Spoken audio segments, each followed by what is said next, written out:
So this question is expanding binomials, and the reason they call it binomials is you'll see there's a plus sign and a subtraction sign here, and then numbers on each side of them. These addition or subtraction signs, they essentially split terms. So in other words, there's two. Just like a bicycle, there's a binomial and then another binomial, and they're multiplied by each other. So we're expanding two sets of binomials. So the actual process, you may have called it FOIL maybe? Yeah, called FOIL or rainbow method, whatever it is. So if we do the first, these are the very first two terms here. So we're going to deal with them to start. What we do is we're actually going to multiply terms that can build together. So think of it like your coefficients. I can multiply those two coefficients together. So 5 times -2, that gives me -10. That works out. U squared times u. This is a what do you call it? Law of exponents.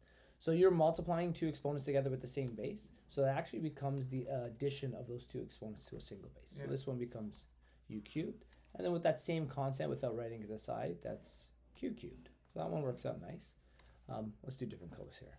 Outside. Here's our two outside terms. Same idea. We'll do our two coefficients. So we get -50.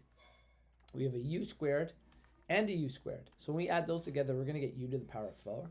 And then we just have singular q's that when we multiply those together, we'll get squared. Yeah. Good. First, outside, inside. So let's do our inside terms. -2 and 11 will give us -22. There's singular u's, so that'll be u squared. And there's squares of both of the q's, so that'll be q to the power of 4 when we add them together. And then our last terms, we'll do that one in black here, is -110.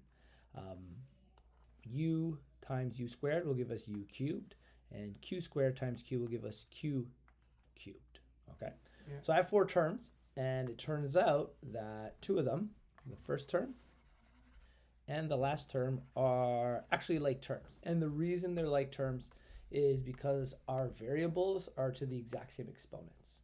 Okay, so now what this becomes is essentially -10. So the exponent, or sorry, I should say the variable piece will not change.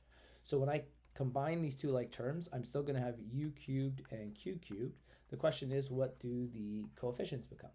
-10 minus 110 will actually give me -120. So we've actually set up those two. Those were like terms. Yeah. The other two, there's nothing I can do about them because this is a u to the power of 4. And this is a u to the power of 2, q to the power of 2, q to the power of 4. Though the numbers look similar-ish, they're not applied to the same variable, I can't combine those ones. So they can't get any simpler. The one thing I think your teacher will do, or sometimes they ask, is they sometimes like orders to, this is known as a polynomial. Poly just means like many. Yeah, there's lots of them, and this has multiple. So we had binomials because there's 2 in each of these. Poly, there's a couple. So in this case, there's 3 of them. They sometimes like them to be ordered with the variable to the highest degree. In this case, we have 2 variables though. We got a u and a q. So sometimes what they'll do then is they'll do order of the alphabet. It doesn't really matter.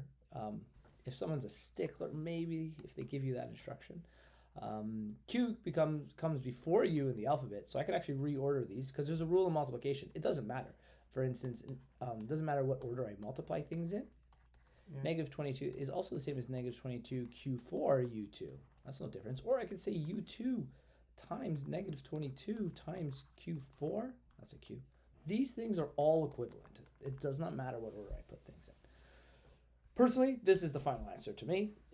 If they really want you to order things, q comes before u in the alphabet. So we go to the highest order of q maybe, and then you could say -22 u. You know what, if they do that, they usually want them alphabetical order too. This is like if someone's a real stickler. U squared. Then q is cubed here, so we'll go -120 q cubed, u cubed, and then finally -50 u to the power of 4 q squared. But honestly, that third line that's more than enough.